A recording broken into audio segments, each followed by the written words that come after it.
Hello friends, welcome back to my YouTube channel. आज हम पढ़ने वाले हैं सीसीपी के मॉड्यूल 1 का चैप्टर 2 का सेकंड पार्ट। फर्स्ट पार्ट हम ऑलरेडी कवर कर चुके हैं। उसका अगर आपने वो वीडियो नहीं देखा तो उसका लिंक डिस्क्रिप्शन में आपको मिल जाएगा, प्लीज गो थ्रू दैट। अब हम उसके आगे का जो है कंटिन्यू करते हैं। कल हमने क्रेडिट पॉलिसी के से रिलेटेड बहुत सारी चीजें पढ़ ली थी। अभी हम उसका जो एक पार्ट बचा है दैट इज अप्रेजल स्टैंडर्ड्स, वो पढ़ने वाले हैं। तो क्रेडिट पॉलिसी में जो अप्रेजल स्टैंडर्ड रहता है वो बहुत इंपॉर्टेंट पार्ट रहता है। इसमें ये वो सारी मेथोडोलॉजी डिफाइंड रहती हैं कि आपको क्या क्या चीजों का ध्यान रखना है ना, और उनमें क्या क्या एक्सपीरियंस्ड बैंकर्स का रहेगा, वो चीजें दी रहती हैं। तो जो बेसिक स्टैंडर्ड्स रहते हैं वो आपके किसके लिए डिफाइंड रहते हैं, जो आप क्रेडिट फैसिलिटीज प्रोवाइड करते हैं ना। तो क्रेडिट फैसिलिटी दो तरह से जनरली प्रोवाइड की जाती है, वर्किंग कैपिटल फाइनेंस और टर्म लोन फाइनेंस, है ना। तो वर्किंग कैपिटल में आपकी फैसिलिटी में fund based, non fund based दोनों आती हैं। तो यही इसके बारे में दिया गया है। तो जो अप्रेजल स्टैंडर्ड्स है उसको दो पार्ट में डिवाइड किया गया है, एक है क्वालिटेटिव स्टैंडर्ड्स और दूसरे हैं क्वांटिटेटिव स्टैंडर्ड। तो क्वालिटेटिव स्टैंडर्ड में जब आप किसी अप्रेजल को करेंगे ना, किसी प्रपोजल का अप्रेजल करेंगे, तो आपको किन किन चीजों का ध्यान रखना है, क्या क्या चीजों का एग्जामिन करना है, वो सारी चीजें बताई गई हैं। तो जब आप क्वालिटेटिव अप्रेजल स्टैंडर्ड अप्लाई करेंगे तो हमें ये देखना है कि जो आपका ग्रुप है या बोरोवर है या इंडस्ट्री है ना, उसकी वायबिलिटी कैसी है। मतलब जब भी आप क्वालिटेटिव अप्रेजल स्टैंडर्ड अप्लाई करेंगे तो आपको जो एग्जामिनेशन करना है उस प्रपोजल का, वो किसके बेसिस पर करेंगे, आप वायबिलिटी के बेसिस पे करेंगे, है ना। साथ ही जो बैंकर्स के प्रूडेंशियल लेवल ऑफ एक्सपोजर है उसको ध्यान में रख के करेंगे, और जो इंडस्ट्री है या जो प्रमोटर है या जो इंडिविजुअल है उसकी पास्ट एक्सपीरियंस या पास्ट हिस्ट्री को देख के जो आप एनालिसिस करेंगे उसका वो क्या होगा, आपका क्वालिटेटिव अप्रेजल स्टैंडर्ड में होगा। इसके साथ ये केस तो हो गया कि कोई ऑलरेडी उस बिजनेस में है, उसका कोई पास्ट रिकॉर्ड है, तब के केसेस में। अगर कोई नया आपका कस्टमर है जिसके साथ आपका पहले से कोई रिलेशन नहीं है, तो उस केस में आप उसका अप्रेजल किसके बेसिस पे करेंगे। मतलब वो आपका कस्टमर नहीं है, पहले से आपके बैंक से नहीं जुड़ा है, लेकिन उसका जो बिजनेस है वो एग्जिस्टिंग है ना, वो पहले से काम कर रहा है। उसके केस में क्या करेंगे आप कि जो वो व्यक्ति जिससे उसका पहले से कांटेक्ट है, मतलब जिससे पहले से बैंकिंग कर रहा है, आप उसकी क्या लेंगे, कॉन्फिडेंशियल ओपिनियन रिपोर्ट लेंगे। उसके बेसिस पे आप उसको रिव्यू करेंगे, एनालाइज करेंगे। उसके साथ ही जो उसके पास्ट डेटा पब्लिश्ड हुए होंगे ना, मतलब उसकी जो भी फर्म है या ऑर्गन जो उसकी इंटरप्राइज है, उसके जो भी पास्ट डेटा रहे होंगे, पास्ट बैलेंस शीट वगैरह हो, उसको भी आप एनालाइज करेंगे। ये कब के केस में है कि आपको जब आपका जो कस्टमर है बेस है वो नया है ना, और जो पहले वाली चीजें हैं वो भी अप्लाई होंगी। ये जो बात अभी पढ़ी न्यू कस्टमर न्यू कनेक्शन के लिए, वो कब के लिए है, जब आपका वो कस्टमर नहीं है तब, है ना। लेकिन वो ऑलरेडी एग्जिस्टिंग क्या है, एंटरप्रेन्योर है, मतलब वो पहले से ही बिजनेस कर रहा है। तो ऑब्वियसली वो पहले से बिजनेस कर रहा है, एंटरप्रेन्योर है, तो वो किसी ना किसी बैंक के साथ उसकी बैंकिंग रही होगी। लेकिन आपके साथ चूंकि नया कनेक्शन है उसका, इसलिए आपको क्या करना है, जो एग्जिस्टिंग उसके बैंकर है उसकी ओपिनियन रिपोर्ट लेना, साथ ही उसका जो पास्ट पब्लिश्ड डेटा है उसको भी एनालिसिस करना है केयरफुली। और जो पुरानी चीजें हैं जो पहले से अप्लाई हो रही वो कंटिन्यू रहेंगी। और अगर कोई ऐसा कस्टमर है आपका, है ना, जिसका की जो बिजनेस है ना वो कैसा प्रपोज्ड है ना, या वो मैडन वेंचर है जिसका बिजनेस प्रपोज्ड है, उसको प्रीवियस कोई उसका हिस्ट्री नहीं है इस एक्टिविटी में, तो आपको उसकी ऐसे केस में क्या होगा कि हमारे पास उसको एनालाइज करने के लिए बहुत कुछ हिस्टोरिकल डेटा नहीं होगा। तो इस चीज में आपको उसको क्या करना पड़ेगा, पर्सनली इंटेरोगेट करना पड़ेगा, और उसी के बेसिस पे आपको उसकी बैकग्राउंड की इंफॉर्मेशन जनरेट करनी होगी। तो ये जो होता है आपको, मतलब उससे सिर्फ आप कन्वर्सेशन या ओल्ड रिकॉर्ड के बेसिस पर हम क्या कर रहे हैं, उसकी एलिजिबिलिटी निकाल रहे हैं या उसको आइडेंटिफाई कर रहे हैं लोन देने के लिए, है ना, हमारे प्रपोजल को अप्रेज करने के लिए, तो ये आपका होता क्वालिटेटिव अप्रेजल स्टैंडर्ड, है ना। क्वांटिटेटिव में क्या करते हैं आपकी, क्वांटिटेटिव में आपका होगा किसी फैक्ट्स एंड फिगर्स के बेसिस पे हमको एनालाइज करना, है ना। तो जैसे अगर आप वर्किंग कैपिटल फाइनेंस कर रहे हैं, है ना, किसी के, या वर्किंग कैपिटल अप्रेजल है आपका, तो उसके केस में हमें क्या क्या चीजें देखनी चाहिए, लिक्विडिटी, है ना, वो फर्म की लिक्विडिटी की, कि उसके पास कितना करंट रेशियो, लिक्विडिटी जो है वो जनरली किससे निकाली जा रही है, करंट रेशियो से निकाली जाती है। करंट रेशियो क्या होता है, current assets upon current liability, मतलब उस व्यक्ति के पास कितना अवेलेबल फंड है एसेट के फॉर्म में और उसकी कितनी करंट लायबिलिटी है ना, जो उसको एट अ टाइम पे करनी है, तो ये जो है उसकी लिक्विडिटी को शो करता है। तो करंट एसेट तो करंट लायबिलिटी रेशियो है वो जनरली कितना कंसीडरेबल होता है, या उसका एक बेंचमार्क बैंक में डिसाइड है, वो है 1.33% उसका होना चाहिए, मतलब वन रेशियो। अगर सपोज मगर ये जो अप्रोच है इसमें हमें थोड़ा फ्लेक्सिबल भी होना पड़ेगा। अगर सपोज किसी का करंट रेशियो 1.33 नहीं है, तो आप सिर्फ इसी बेसिस पे उस अप्रेजल को रिजेक्ट नहीं कर सकते हैं, आपको फ्यूचर के उसके कैश फ्लोज को देखना होगा, फ्यूचर का उसका करंट रेशियो कितना है उस पर भी ध्यान देना होगा। अगर आप उसके फ्यूचर करंट रेशियो से सेटिस्फाइड हो सकते हैं तो भी हम उस प्रपोजल को क्या कर सकते हैं, अप्रेज कर सकते हैं, उसको कंटिन्यू कर सकते हैं। और अगर ऐसी कंडीशन भी जनरेट होती है कि आपका जो फ्यूचर करंट रेशियो है वो भी मतलब उतना एक्सेप्टेबल लेवल पे नहीं है, तो आप कुछ टर्म्स एंड कंडीशन के साथ भी उसको एग्री कर सकते हैं, बट लेकिन वो जो टर्म्स एंड कंडीशन है वो कैसी होनी चाहिए, एग्रीबल होनी चाहिए, उस पार्टी को वो terms and condition with in time limit fulfil करनी होंगी, तभी आप उस लोन अप्रेजल कर सकते हैं। तो ये जो है फर्स्ट कॉन्सेप्ट क्या हो गया, लिक्विडिटी, जब आप वर्किंग कैपिटल फाइनेंस कर रहे होते हैं।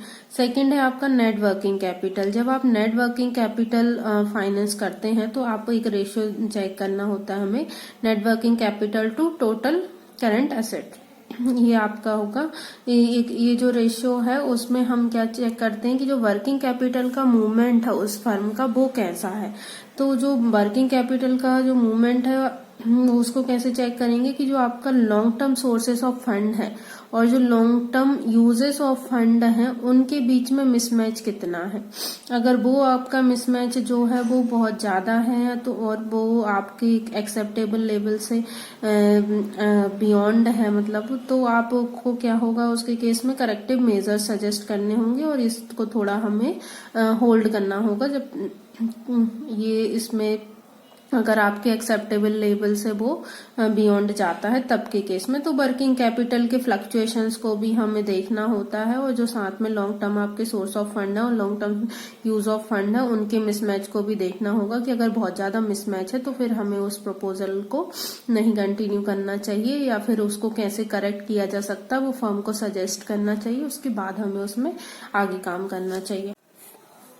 थर्ड हमारा पॉइंट क्या है, फाइनेंशियल साउंडनेस, है ना। फाइनेंशियल साउंडनेस जो है वो किस पे डिपेंड करता है कि जो प्रमोटर है उसका, इंडस्ट्री का या जो भी कंपनी है या जो भी यूनिट है उसका कितना उसमें स्टैक है, साथ में वो कितना लेवरेज्ड है ना, इस पे उसकी फाइनेंशियल साउंडनेस डिपेंड करती है।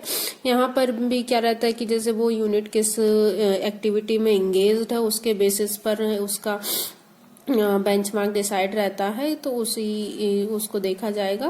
जैसे मैन्युफैक्चरिंग के लिए अलग है, ट्रेडिंग के लिए अलग है, हायर परचेज, लीजिंग कंसर्न, तो सबके लिए एक अलग बेंचमार्क डिसाइडेड है, उसके बेसिस पे उसको की फाइनेंशियल साउंडनेस को चेक किया जाएगा। जैसे कोई इंडस्ट्रियल वेंचर है ना, जिसका कि टोटल आउटसाइड लायबिलिटी और टोटल एडजस्टेड टेंजिबल नेटवर्थ का जो रेशियो है वो 3.0 है ना, तो ये क्या है, रीजनेबल है। बट अगर इसमें कोई डेविएशन आता है ना, इससे बियॉन्ड वो जाता है, कम होता है या ज्यादा होता है, तो इसके भी केस में क्या होगा कि वो जो सैंक्शनिंग अथॉरिटी है ना, जो उस लोन प्रपोजल को अप्रेज कर रही है, उसको क्या होंगे कि कुछ रीजंस भी देने होंगे जिनसे कि वो इसके जो भी वेरिएशन या डेविएशन आ रहे हैं उसको आइडेंटिफाई कर सके या उसको जस्टिफाई कर सके। इस तरह के उसको रीजन देने चाहिए, है ना। इसके साथ साथ भी क्या जो बैंक रहती है वो डिफरेंट और भी रेशियोज रहते हैं, उन पे भी ध्यान देती है। हर एक सेक्टर और हर एक इंडस्ट्रीज के लिए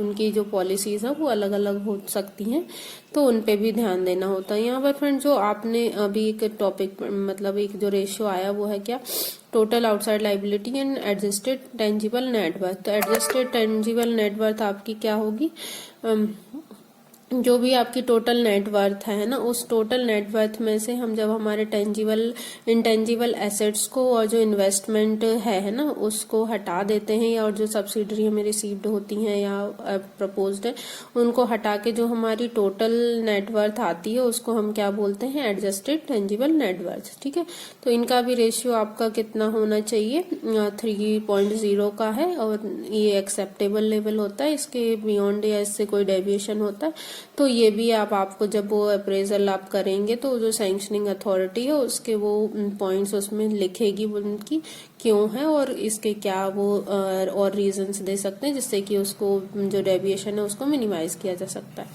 अगला है आपका टर्नओवर। टर्नओवर क्या होता है कि कोई भी जो बिजनेस आपका रन हो रहा है ना, उसमें कितना आपका क्वांटिटी और कितना वैल्यू जो है वो सेल परचेस या मार्केट शेयर जो है उसका जो डेटा रहता है वही शो होता है ना, कि आप कितना कोई जैसे कंपनी है जो कि मैन्युफैक्चरिंग में इन्वॉल्व है ना, तो वो उसका जो टर्नओवर है वो कैसे आएगा कि वो जो रॉ मटेरियल परचेज करके फिनिश गुड कर बनाना और उसके का मार्केट में सेल होने तक से जो उसका प्रॉफिट जनरेशन है या जो इनकम जनरेशन है वो सारा उस जो है वो कैसे आएगा, टर्नओवर उस जो चीज है उसको शो करेगा। अगर यहाँ पर ये भी देखना है कि जो टर्नओवर है वो कैसा होना चाहिए, आपका स्टेडी होना चाहिए, मतलब राइजिंग अगर नहीं है तो भी ठीक है लेकिन स्टेडी होना चाहिए, उसमें कोई डेविएशन नहीं होना चाहिए। आपकी जो सेल्स है वो कैसी होगी, रियलाइजेशन होना चाहिए उस सेल का। ऐसा नहीं कि आपने बहुत सारा मैन्युफैक्चरिंग करके स्टॉक को पाइल्ड अप कर लिया लेकिन आपका सेल्स जनरेट नहीं हो रहा है ना। यहाँ पर वही था कि आप जो भी रॉ मटेरियल लेने के बाद उसको फिनिश गुड में कन्वर्ट करने के बाद आपकी जो भी फिनिश्ड गुड है वो किस में, मार्केट में आनी चाहिए, है ना। वो आपका जो भी आपने प्रोडक्ट जनरेशन करा है वो सेल होना चाहिए, तो वहीं से आपका क्या शो होगा, टर्नओवर शो होगा। तो आपका जो सेल्स है वो कैसा होना चाहिए, राइजिंग ट्रेंड में हो या स्टेडी भी हो सकता है, लेकिन जो आपकी वैल्यू आप जनरेट कर रहे हैं उसमें सेल्स रियलाइजेशन जरूर होना चाहिए, है ना। ये आपको देखना है। उसके बाद आपको प्रॉफिट देखना है, तो है वो प्रॉफिट जनरेटिंग हो, क्योंकि प्रॉफिट जो है वो मेन चीज है जिसके लिए कि हम सभी वर्क करती है सभी कंपनियां। तो आपको प्रॉफिट जरूर देखना चाहिए कि उसमें कितना जो है लास्ट में प्रॉफिट रहा है कि नहीं, नॉन ऑपरेटिंग इनकम उसकी कितनी है ना। जब भी आप ये प्रॉफिट का वो करेंगे, असेसमेंट करेंगे, तो आपको जो नॉन ऑपरेटिंग इनकम है उसको एक्सक्लूड कर देना है, ठीक है। बाकी आप ये भी देखेंगे कि जो कंपनी है उसका कंसिस्टेंटली लॉस नहीं रहना चाहिए लास्ट 2 to 3 इयर्स में, ठीक है। अगर वो लॉस में रही है तो आपको उसको स्पेशल अटेंशन देना है और साथ में उसका को क्लोजली मॉनिटर करना है, क्योंकि अगर वो लॉस में रहती है तो आप उसमें पैसे इन्वेस्ट करके फ्यूचर में उस लोन को मे बी खराब कर सकते हैं, इसलिए हमें ऐसे केस में थोड़ा सावधानी रखनी चाहिए। उसके बाद है क्रेडिट रेटिंग। क्रेडिट रेटिंग जो रहती है वो बैंक की इंटरनल क्रेडिट रेटिंग असेसमेंट भी होता है, साथ में आरबीआई के द्वारा अप्रूव्ड जो एक्सटर्नल क्रेडिट रेटिंग एजेंसीज हैं उनके थ्रू भी होता है ना। तो जो ये भी आपको देखना है कि जो भी यूनिट आप फाइनेंस कर रहे हैं उसकी क्रेडिट रेटिंग कैसी है, ठीक है। अगला जो आपका टॉपिक है वो है क्रेडिट मार्केट। क्रेडिट मार्केट से मतलब कैपिटल मार्केट। कैपिटल मार्केट से मतलब है कि जो कंपनी है ना वो स्टॉक एक्सचेंज में क्या लिस्टेड है क्या, अगर वो लिस्टेड है तो उसका जो पर शेयर प्राइस है वो क्या कैसा है, मार्केट वैल्यू कैसी है उस शेयर्स की, है ना, जो उसी फील्ड में जो और उसके सेम इंडस्ट्रीज में जो कॉम्पिटिटर्स हैं उनके शेयर्स की क्या वैल्यू है, उनका क्या परफॉर्मेंस है। तो ये भी आपको उसका इवैल्यूएशन या अप्रेजल करने के टाइम पे ये चीजें देखनी चाहिए, है ना। अब है हमारा टर्म लोन फाइनेंस, है ना। जब आप टर्म लोन फाइनेंस करते हैं, है ना, या डेफर्ड पेमेंट गारंटी करते हैं, डीपीजी का मतलब है डेफर्ड पेमेंट गारंटी, तो इस केस में आपको क्या क्या पॉइंट्स देखने चाहिए। फर्स्ट तो जब टर्म लोन अप्रेजल किया जाता है तो उसमें हम देखते हैं उसकी फर्म की टेक्निकल वायबिलिटीज, है ना, या टेक्निकल फिजिबिलिटी होती है। तो जब भी आप टर्म लोन डीपीजी करेंगे तो आपको जो कस्टमर्स हैं उससे क्या ऑब्टेन करना चाहिए, प्रोजेक्ट रिपोर्ट ऑब्टेन करना चाहिए, है ना। प्रोजेक्ट रिपोर्ट वो उसको स्वयं बना सकता है या आप किसी आउटसाइड फर्म से भी सीए से बनवा सकते हैं। तो वो आपको स्टडी करनी होती है। ये जो रहती है वो क्या होती, टेक्निकल फिजिबिलिटी या इकोनॉमिक वायबिलिटी जो है बैंक को वो चेक करना बहुत जरूरी होती है, और जब वो उससे सेटिस्फाइड रहता है तभी आप उस अप्रेजल को कंटिन्यू करें। और अगर फिर भी आपको कुछ और ओपिनियन या और इन कंसल्टेंट की जरूरत है तो आप आपकी जो टेक्निकल कंसल्टेंसी सेल है बैंक की उससे भी वो कर सकते हैं उस केस में, कि जब आपको कोई प्रपोजल करना ही होता है तो।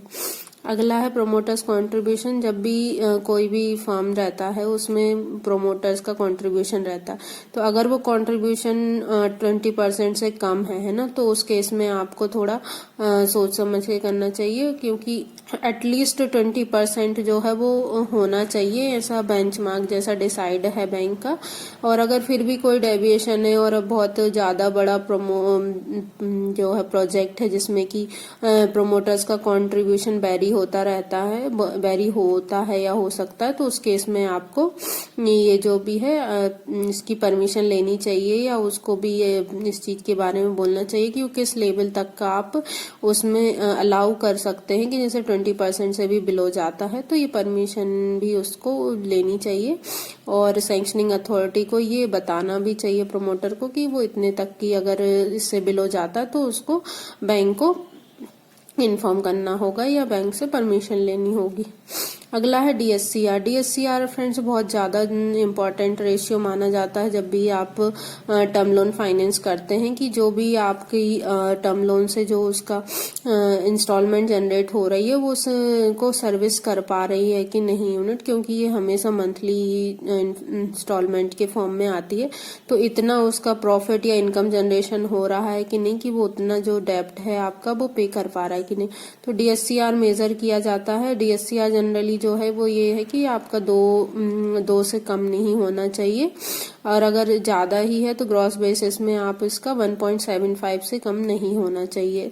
तो ये डीएससीआर भी होता है, आईआरआर भी होता है, आईसीआर होता है, इंटरेस्ट सर्विस कवरेज रेशियो, है ना, वो भी देखा जाता है।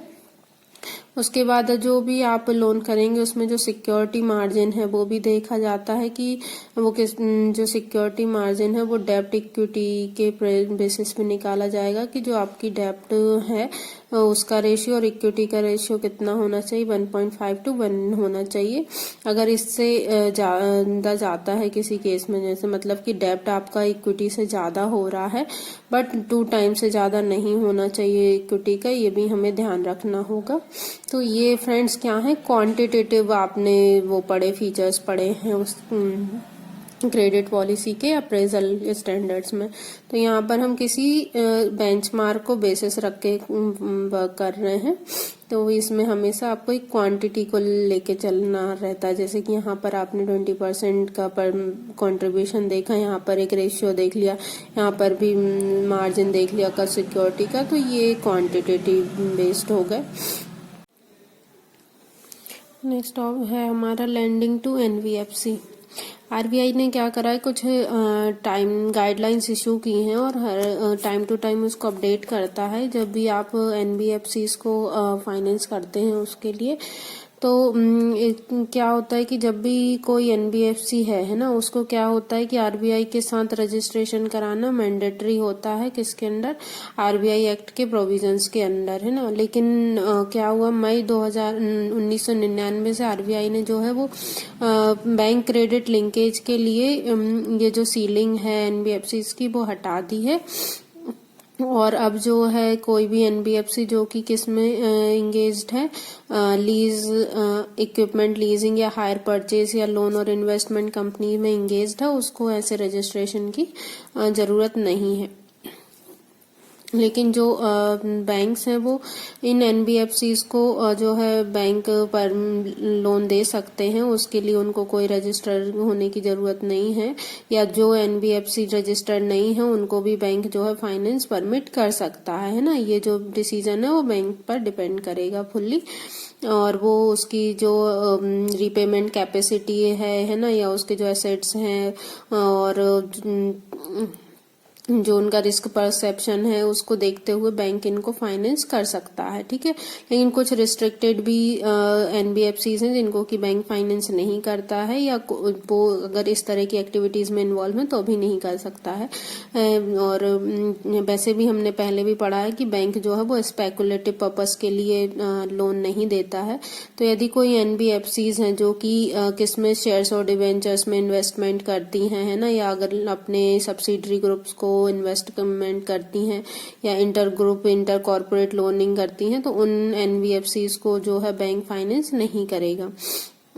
तो ये नॉर्मल भी बैंक का एक रूल है कि वो स्पेकुलेटिव पर्पस के लिए, स्पेकुलेटिव पर्पस मतलब कि जो शेयर मार्केट में इन्वेस्ट करते हैं, पैसा लगाते हैं और फिर प्राइस बढ़ने घटने की वजह से वो उस फंड का मूवमेंट करते हैं, तो उस पर्पस के लिए बैंक लोन नहीं देता है। साथ में अगर कोई एनबीएफसी भी इस तरह की एक्टिविटी में इन्वॉल्व है तो उसको भी बैंक लोन नहीं देता है, ठीक है। अब एनबीएफसी के कुछ स्पेशल फीचर्स होते हैं, इसलिए क्या होता है कि इसके लिए बैंक को credit risk separate credit risk assessment model prepare करना होता है, और उसका हाफ ईयरली रिव्यू करना बहुत जरूरी है। ये जो है वो बैंक की क्रेडिट पॉलिसी का भी एक पार्ट होती है, ठीक है। और बैंक उनको लोन नहीं देगा जो कि उस क्रेडिट रिस्क असेसमेंट में डाउनग्रेडेड होती हैं, या मतलब उनकी ग्रेडिंग जो है अच्छी नहीं होती है। फिर अगर बैंक जो है वो इंफ्रास्ट्रक्चर प्रोजेक्ट को फाइनेंसिंग करने के लिए क्या हमारी कंडीशंस होनी चाहिए कि अगर कोई नेशनल इम्पोर्टेंस का कोई इंफ्रास्ट्रक्चर डेवलपमेंट प्रोजेक्ट है ना, जो कि हमारी इकोनॉमी के डेवलपमेंट मतलब कंट्री की इकोनॉमिक डेवलपमेंट के लिए इम्पोर्टेंट है, क्रूशियल है, तो जो लार्ज वॉल्यूम बिजनेस है ना, मतलब वो जो प्रोजेक्ट है उससे कि कंट्री का इकोनॉमिक डेवलपमेंट हो रहा है ना, उससे large volume of business generate हो रहा है, ठीक है। स्पेशल स्किल्ड रिक्वायर होती है इनके क्रेडिट अप्रेजल और असेसमेंट के लिए। तो बैंक को इसके केस में क्या करना होता है, एक सेपरेट प्रोजेक्ट फाइनेंस डिवीजन या डिपार्टमेंट सेटअप करना होता है इन इंफ्रास्ट्रक्चर प्रोजेक्ट के लिए, क्योंकि ये बहुत बड़े स्केल के प्रोजेक्ट होते हैं, क्योंकि ये जो है पूरी कंट्री की इकोनॉमिक डेवलपमेंट में पार्टिसिपेट करते हैं। तो इस ऐसे बड़े अप्रेजल्स के लिए बैंक के लिए को क्या करना चाहिए, एक अलग ही सेपरेट ही प्रोजेक्ट फाइनेंस डिवीजन या डिपार्टमेंट सेटअप करना चाहिए। इंफ्रास्ट्रक्चर एक्टिविटीज में क्या क्या आती हैं या कौन कौन से सेक्टर इंक्लूड होते हैं, जैसे पावर सेक्टर हुआ, रोड्स हुआ, highways, bridges, ports, airport, rail system, water supply, irrigation, sanitary, तो ये सारे क्या होते हैं। टेलीकॉम सेक्टर हुआ, हाउसिंग, इंडस्ट्रियल पार्क, ये सारे आपके इंफ्रास्ट्रक्चर प्रोजेक्ट होते हैं ना, जिनमें कि जो प्रोजेक्ट रहता है वो लार्ज स्केल पर रहता है, कंट्री वाइड स्केल पर होता है, ठीक है। और इसके लिए जो है गवर्नमेंट जो है वो गैजेट नोटिफिकेशन भी जारी करता है टाइम टू टाइम, ठीक है। तो अगर आप कोई इंफ्रास्ट्रक्चर प्रोजेक्ट के लिए फाइनेंसिंग कर रहे हैं ना, तो इसमें जो भी होगी उसकी कैरेक्टरिस्टिक क्या होंगी, वो लार्ज कैपिटल कॉस्ट होगी, लॉन्ग गेस्टेशन पीरियड प्रोवाइड करना होगा, है ना, क्योंकि टाइम भी उसके प्रोजेक्ट का ज्यादा होता है, तो उसी के हिसाब से आपका गेस्टेशन पीरियड भी होगा, हाई लेवरेज रेशियो भी होगा। तो ये इसकी कुछ कैरेक्टरिस्टिक्स होती हैं इंफ्रास्ट्रक्चर प्रोजेक्ट की। अगर आप इनको जो है free flow of credit avail कराना चाहते हैं, है ना, इंफ्रास्ट्रक्चर प्रोजेक्ट्स के लिए, तो आरबीआई ने क्या करा है कि सीलिंग डिफाइन कर रखी है इनको लोन फाइनेंस करने की। कितने टर्म लोन तक आप कितने लेवल तक, कितने क्वांटम का आप टर्म लोन दे सकते हैं ना। तो अगर कोई सिंगल इंफ्रास्ट्रक्चर प्रोजेक्ट है ना, तो इनको आप क्या कर सकते हैं, 1000 करोड़ फॉर पावर, मतलब आरबीआई ने डिफाइन कर रखा है पहले सीलिंग। जैसे पावर प्रोजेक्ट हुआ तो आप 1000 करोड़ तक का दे सकते हैं, है ना, और 5000 करोड़ अदर प्रोजेक्ट्स में, है ना। तो ये आपके क्या होगा, सिंगल इंफ्रास्ट्रक्चर प्रोजेक्ट के लिए क्वांटम ऑफ टर्म लोन है। बैंक जो है वो जो टर्म लोन है इंफ्रास्ट्रक्चर प्रोजेक्ट के लिए वो कभी भी करती है तो अपनी जो उसकी जो प्रूडेंशियल एक्सपोजर नॉर्म्स है ना, उसकी जो ओवरऑल सीलिंग है उसी के विद इन लिमिट करेगी, उसके आउट लिमिट जाके काम नहीं करेगी, है ना। फिर भी अगर कोई सेफ गार्ड कंडीशंस के केस में बैंक जो है फिर भी इसको एक्सीड कर सकती है, किस लेवल तक, 10% तक, है ना। एडिशनल 10% और फाइनेंस कर सकती है, मतलब जो उसके एक्सपोजर नॉर्म्स है उससे 10% और कर सकती किसी स्पेशल पर्पस के केस में, ठीक है। अब जुलाई, फ्रेंड्स वीडियो ऑलरेडी बहुत लंबा हो चुका है तो आज हम इसको यहीं वाइंड अप करते हैं। अगले वीडियो में ये चैप्टर हम फिनिश कर लेंगे। फ्रेंड्स, अगर आपको मेरा वीडियो पसंद आ रहा है तो प्लीज़ इसको लाइक करें, शेयर करें, सब्सक्राइब करें। आपसे मैं सब्सक्रिप्शन का इसलिए बोल रही हूँ क्योंकि इतने बिजी शेड्यूल और हेक्टिक शेड्यूल के बाद मैं ऑफिस से आके आपके लिए वीडियो प्रिपेयर करती हूँ, बहुत मेहनत भी लगती है और नया मेरा एक्सपीरियंस है इसमें, तो प्लीज़ आपका एक लाइक और शेयर मेरे लिए बहुत अप्रिशिएशन होगा। तो प्लीज़ वीडियो को लाइक ज़रूर करें और जो भी आपके कमेंट हैं वो भी मुझे कमेंट ज़रूर करें, जो मुझे एक फीडबैक की तरह भी वर्क करेगा। अगर आप वीडियोस में कोई और इम्प्रूवमेंट चाहते हैं या कोई पर्टिकुलर टॉपिक आप पढ़ना चाहते हैं, क्योंकि एग्ज़ाम बहुत नियर है, 26 को सभी का सीसीपी का पेपर है, तो आपका कोई डाउट है या कोई पर्टिकुलर चैप्टर जो कि टफ है या कुछ भी आपको ऐसा लग रहा है कि उस पर आपको वीडियो लेक्चर की ज़रूरत है, तो प्लीज़ कमेंट करके ज़रूर बताइएगा। Thank you so much.